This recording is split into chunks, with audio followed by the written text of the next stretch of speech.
Are we on the verge of another disastrous war in the Middle East? An army is coming from the north. A great nation and many kings are being stirred up from the ends of the earth. إسرائيل وصفا واقعيا ودقيقا جدا عندما سماها بالغدة السرطانية. هذا وجود سرطاني. We are seeing tensions today at the northern frontier of Israel, an age-old conflict, a possible prophetic fulfillment. But before we continue, please make sure you are subscribed to my YouTube channel to never miss critical updates from Israel. Lebanon's terror group Hezbollah, backed by Iran, has been testing the waters of Israel with new tactics, and the threat of war hangs in the balance.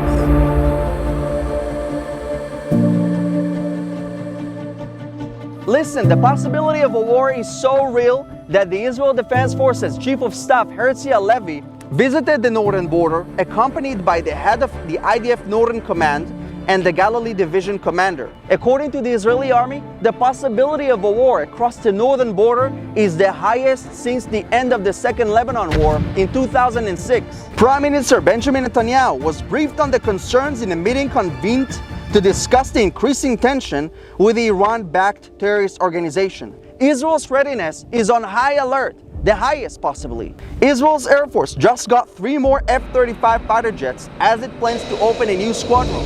In 2018, Israel became the first country to use the F-35 in combat as part of the IDF's operations across Syria, primarily targeting Iran-backed terrorists. Israel's most advanced defense system, David Sling, is being equipped with more capabilities as it completed a series of tests. The Israeli Navy just now successfully tested a new missile defense system that was designed to protect all of its warships against all kinds of scenarios. And on top of that, it just kicked off a 2-week drill with the US 5th Fleet in the Mediterranean Sea.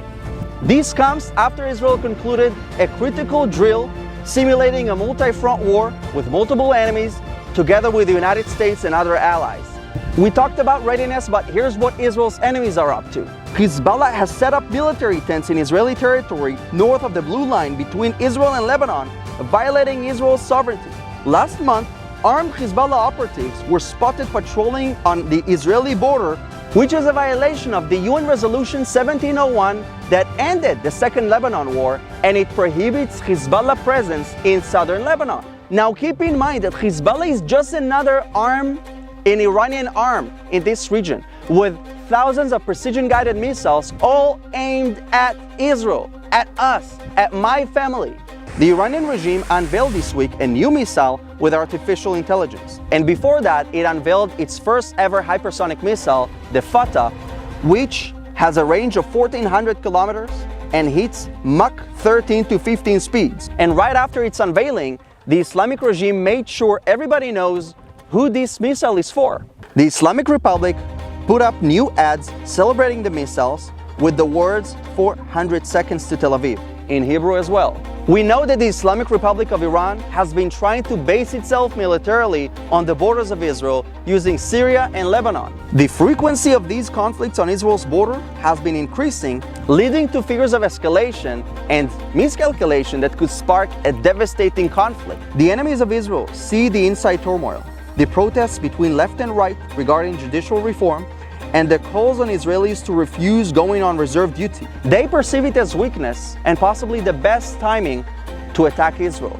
I believe that the next war is not going to be against a single enemy, but a multi-front war.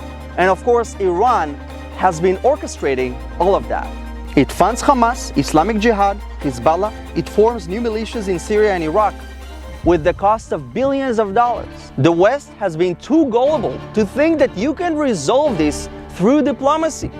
We are dealing here with an Islamic regime that shoots its own people who are protesting in the streets. They don't even care for the Iranian people. The Islamic Republic is the definition of evil in the Middle East. And the only way to deal with it is with credible military threat with the purpose of taking action. Words are effective when backed with action. Thank you very much for watching, and don't forget to subscribe to my YouTube channel to never miss any important update from Israel.